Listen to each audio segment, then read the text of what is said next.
The world's largest coins come from an area of the world referred to as Micronesia, and they're called Rai Stones, and Matt is here to tell us about it.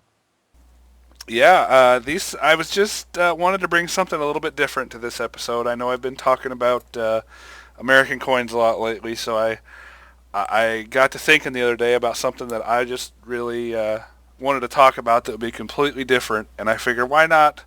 I knew about these giant coins for many years now, but I don't think they ever get the attention they deserve. So I figured why not do a segment about them?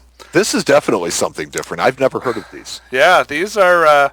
I'm sure people have maybe even seen pictures of them, but not knew exactly what they were. A Rai Stone is a really large coin that is carved out of a special kind of limestone. This limestone is not indigenous to the island of Yap, which is a very small island in the middle of Micronesia, but it is found on the island of Palau, which is over 250 miles away. So that's what makes, part of the mystique of these coins is that they have to carve these giant stone coins and then transport them by boat or canoe 250 miles to their island. They are giant circular stone coins with a hole in the middle. They come in various sizes, and the largest one known is approximately 10 feet high and about 1.5 feet thick and weighs approximately 4 tons. No, wait a minute. Yeah, Hold on. this is a coin. I promise. What are you going to do with a 4-ton coin? Well, it's one of those things that it's a strange way that a monetary system evolved, but it did in this particular place. Originally they say the stones first turned up in the late 17 or early 1800s in the form that we know today, the big round thing with the hole in the middle. But they have found flat stones on the island that they think are at least 2,000 years old. So it's possible that these natives on the island have been using stones as money for over 2,000 years. Now, once the Eastern explorers and European traders started, started coming around this part of the world, actually the stones became more popular. In 1840, they were considered rare to find, but by 1929, they estimated that there were around 13,000 stones on the island of Yap. Okay, so there's all kinds of different sizes of these. Yes, they're not standard sized at all, and each of them has a different intrinsic value. So I would assume that the 4-ton one is like a $250,000 hockey puck, right? Well, yeah, I mean, I guess so. But were they small enough that people could actually carry them? Some of them are, yeah. Some of them I've seen pictures of some that are, 6, 8 inches, a foot tall. See, what a lot of people, I guess, don't put it together that precious metals, are what we've made our coins from, but stones are kind of the same idea. Something that is of that is of interest to people that they Yeah. just want to have, and you use it for trade. It's one of the most basic forms of bartering. Yeah. So, what type of denomination or worth did they have? Well, they're really not denominated at all, but their value was really determined by a couple of things. Size and craftsmanship was one thing, basically. The bigger and the better the stone, the more it's worth.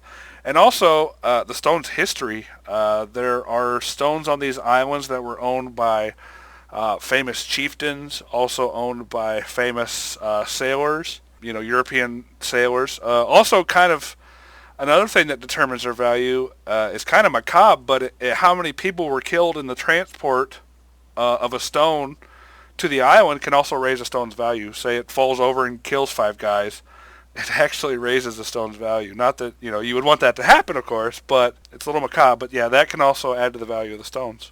So this is a really different take on money. See, we look at money from the standpoint of how much is it worth? Can I take this someplace and weigh it for whatever it is and trade it for something?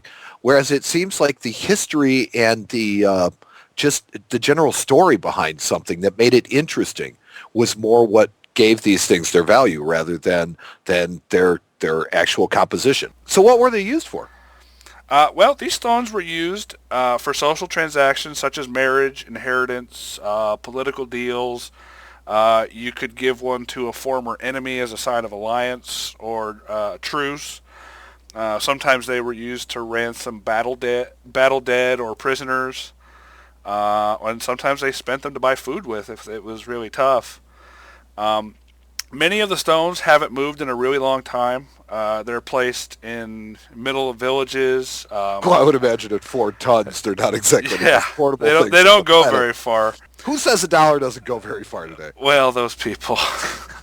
But they were put in in specific pathways that a lot of people went on outside of meeting houses, and really the ownership of the stone didn't matter all that much So it was much because more of a community thing. kind of. I mean, it was a status thing to be the owner of a particular stone. And you, like I said, you were able to use that stone for things that you needed to buy with it. So it is actually money, and they are technically coins, I would say. Um, the stones really never moved, though. It's not like one owner would transfer it to another one, and he would bring his buddies, and they would come and get it. It's not how that works.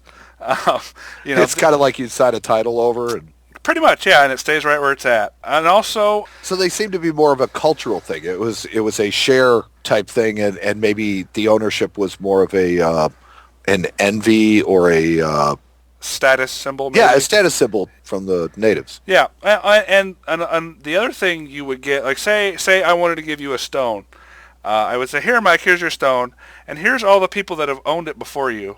And Provenance. Provenance, exactly.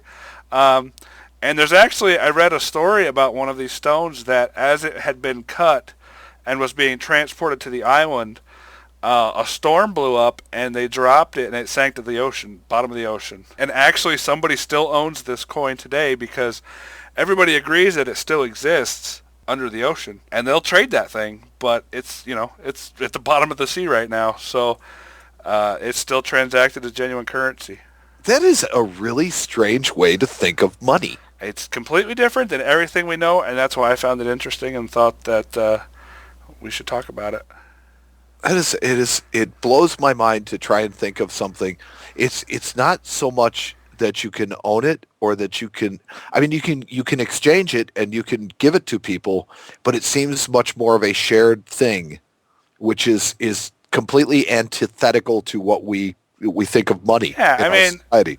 there's it's really strange that I've never quite come across a monetary system like this, but it seems that they're communal because they just sit around and gather moss, but it seems like one guy owns them or owns a certain stone. Now today they don't really use them all that much. Obviously they're kind of symbolic of, history, but it seems, from what I read, it seems like that even today sometimes they get traded back and forth more as a symbolic gesture more than anything else. There is also, I read, a Rai stone is found in the Ottawa Currency Museum. In Canada? In Canada, yeah. They have one of these stones, I think it was 6 feet tall, sitting in their atrium. Wow. Yeah. Now, you said that these stones originated in the early or late 1700s, early 1800s. Yeah, as we know, if you do like an internet search, you'll see pictures of all sorts of them, and they don't really know when they started. Obviously, the history of the island doesn't seem to have been very well kept. We're talking about more indigenous people, more native people that were using these rather than the explorers and the... Oh yeah, almost exclusively. I mean, as the explorers came along, they kind of thought, this is peculiar. Maybe I want to get one of these, and I'll trade this native some beads. See, I'm just curious about their technology and their ability to be able to move them from one place to another. Well, that's what makes them so cool. That's what makes, part of the mystique and the value of these things is the fact that these coins are not native to these islands, and they come from a really long way away.